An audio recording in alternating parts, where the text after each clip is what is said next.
À l'aise pour utiliser ces espaces de partage, que ce soit pour des thématiques comme par exemple la cuisine, qui est une des thématiques, qui est la thématique la plus importante des blogs en France et qui est à une écrasante majorité féminine, mais aussi les thèmes de la culture, de l'écologie, de la philosophie, mais aussi de la mode. Enfin, il y a vraiment, ça va du plus futile au plus sérieux. Et les femmes sont très, très, très présentes dans ces domaines-là. Mais en fait, moi, je classe un peu les femmes en trois catégories qui peuvent d'ailleurs se chevaucher, mais c'est ça qui m'a intéressée, que j'explique un petit peu dans la conclusion, c'est que en fait, quand la relation que l'on a avec cet univers, soit on est une utilisatrice, tout simplement, j'appelle ça une utilisatrice, donc une femme qui va soit dans sa vie professionnelle, soit dans sa vie personnelle, soit souvent pour passer de l'un à l'autre, pour s'en servir un peu de passerelle, va utiliser les outils que sont la messagerie, l'internet, la téléphonie mobile, enfin tous ces... Et puis maintenant tous les réseaux sociaux, alors pour les plus jeunes, les réseaux les Flickr, les Twitter, les Facebook et autres réseaux, donc voilà, on utilise, et là pour ça le numérique facilite leur vie compliquée, soit on est une actrice de ce monde du numérique, et ce que j'ai appelé les actrices, c'est deux types aussi de femmes. C'est soit les femmes qui travaillent dans des entreprises de haute technologie, qui sont ou d'informatique, enfin qui s'occupent de tout ce secteur-là, et là il y en a beaucoup moins que les hommes, et là les hommes sont encore en majorité écrasante, et il y a un vrai défi, parce qu'on a beau dire qu'il y a de plus en plus de femmes dans ce monde, en ce qui concerne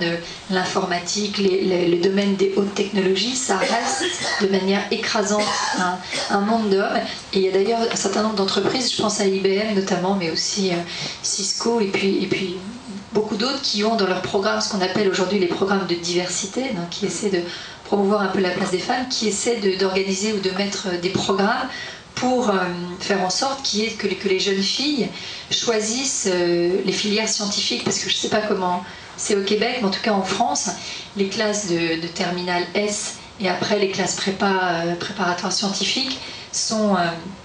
très majoritairement encore masculines. Et moi, j'ai participé au Women's Forum là, à Deauville l'année dernière. C'est une espèce de grande réunion annuelle de femmes, et ils ont monté plusieurs programmes pour sensibiliser les entreprises et les écoles à ça, pour que les jeunes filles deviennent ingénieurs, parce que moi je me dis finalement ça serait quand même bien que tous ces outils, la conception des logiciels, la fabrication, même l'ergonomie des téléphones, des ordinateurs, soient aussi conçus par des femmes, puisqu'ils sont de plus en plus utilisés par des femmes. Et d'ailleurs, les fabricants l'ont bien compris. Et par exemple, Apple, il ne faut pas faire de publicité, mais c'est vrai qu'ils ont bien compris qu'il y a de plus en plus de femmes qui aiment avoir des objets qui soient utiles, performants, polyvalents, mais aussi esthétiques et simples. Et c'est vrai que ça fait partie des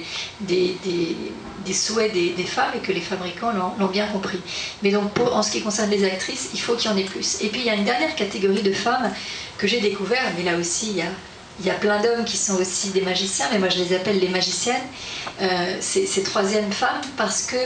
je dis que le numérique a été pour elles un petit peu comme une sorte de baguette magique qui a changé leur vie. Et ça, moi je ne les connaissais pas, j'avais pas eu tellement l'occasion de rencontrer ces femmes qui ne sont pas dans la vie souvent. Alors elles peuvent aussi avoir